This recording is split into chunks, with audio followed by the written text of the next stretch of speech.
Greetings, my Homo sapiens. 2 weeks ago, I entertained you guys with the story all about how my room got completely flip-turned upside down. Well, I am here today with an encore. Act 1, Scene 2, if you will. The finishing touches were put in place, the boat has been floated, the pickle has been tickled. I bring you guys a room tour. Let us begin. My room is located on the second floor of my humble little abode. If you take the lovely staircase all the way to the top and manage to not take any tumbles, you will be faced with the door to my room. Now, if it was up to little old me, I would have opted for a moat around my door. Why? Oh, to keep the one and only Pitbull out. Every single night, I will wake up with sleep paralysis and see Mr. Worldwide yelling timber from the door and brandishing his fireball of doom. Back to the tour. At first glance, my room looks like a lazy attempt at being aesthetic, and you would be correct. You see, when I first embarked on the journey that was redecorating my bedroom, I demanded that it remind the viewer of a forest. The issue with this was that my mom was not willing to maintain the decor for the rest of my existence, so we had to compromise, and this is the result. The walls, they're a pretty pink shade of millennial pink, and there are fake flowers scattered everywhere throughout my room. Fun fact, pink is my favorite color,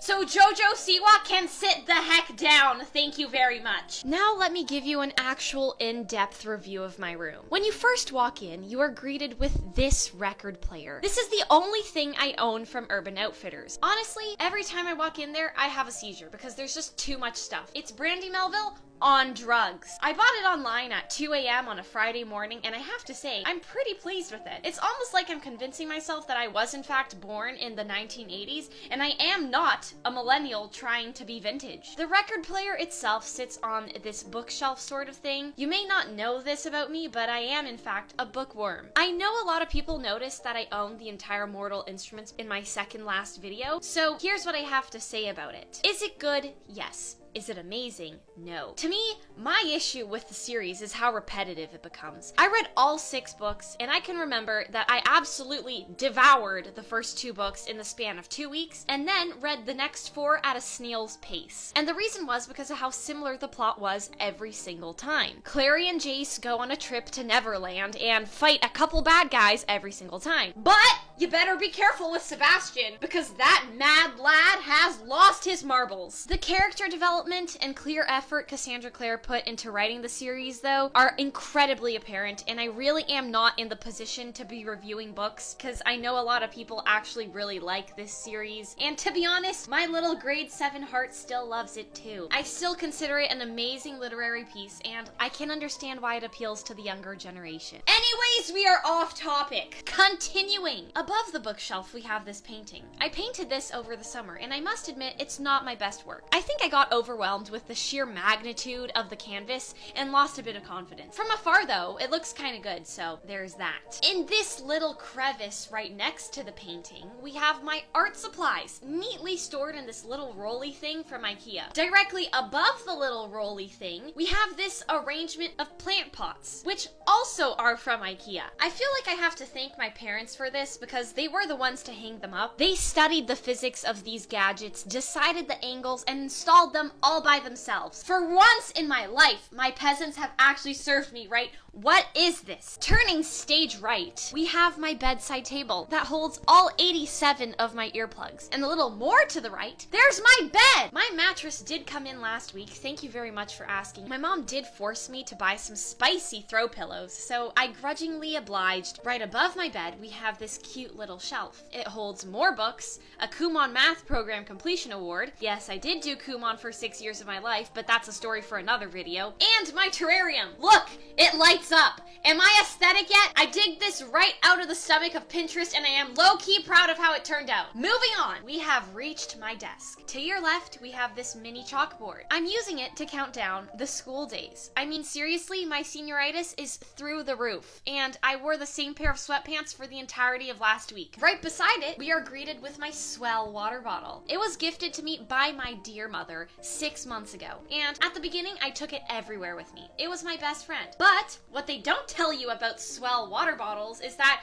if it falls on anything harder than a feather, it will suddenly have 69 million scratches all over it. So I had to retire it to the top of my desk where it sits as decoration. Doing a full 180, we reached the door to my closet. Now here, you have to make sure you whisper the right passcode when you go to open the door, or else a black hole opens itself right up and you are swallowed straight into it, spaghettified, and squished into the singularity at its center. But that's just a minor detail. If you do manage to open it up and not die though, the first thing you see is my wedding dress hanging on the door. I would hang up the one I DIY'd, except that you would not believe the amount of glitter herpes I had to deal with in the aftermath of that video, so I spared a couple vacuums with this decision. Further into my tiny closet, you see an absurd amount of nail polish. I have had a nail polish addiction since grade 3. I don't know what it is. I don't even paint my nails that often. I just stand in here and look at them for hours on end. Other things in my closet include the only pairs of heels I have because my mom forced me to buy them, my grade 6 graduation dress, some designer clothing, and whatever the frick this is. Now that we're done with that, we meet this mess of a wall. My parents and I spent the entirety of last week hanging all this junk up. Here we have a large collection of books. If you had to ask me what my favorite book of all time was, it would probably have to be Between Shades of Grey by... Yeah, I have no idea how to pronounce that name. In short, I find this book absolutely incredible because it takes risks. The decisions the author takes with respect to the plot are actually mind-blowing, and she's able to create a really good atmosphere that makes the story 10 times more engaging. Well done, Rubber Septic. I'm proud of you. On this wall, we also have a fountain. Not much to say about this, except that it sounds like there's a stranger peeing in your room when it's turned on. I swear, it better not be Pitbull. Mr. 305, I told— Directly above this row, we have these pieces of artwork I made in grade 10. They're actually part of a series of prints I made, but the other 4 were so ugly that they will never see the light of day. I was trying to make the face look very elfish and the features kind of distorted, but regardless, I thought it went well with the decor, so I hung them up. A little bit more upwards, and you have this painting of a house. I painted this exactly 1 year ago for art class, and it took me 2 weeks. Why? Because I was using craft paint from the dollar store. It was painful to say the least, and the blending was atrocious, so we're not going to relive that trauma. And that, ladies and gentlemen, is my entire room. Psych! Did you really think I would forget the pivotal part of my room? Welcome to the Gallows, everyone! This is the gateway to hell. Here, we keep the garbage that is too ugly to put on display. We have the unaesthetic looking books, all of the awards I have gotten in my life, and the awful pieces of art that I am ashamed to have created. In the future, I will turn this into an arsenal of Nerf guns. I have yet to go on a midnight shopping spree on Amazon and order 3,000 Nerf guns and a cat piss Everdeen bow and arrow, so stay tuned for that, everyone. Okay, so that's my room. I hope you guys enjoyed it, and thank you all so much for watching this video. I love you all more than you could imagine, and I hope you all have a wonderful evening. See you later, my alligator skaters!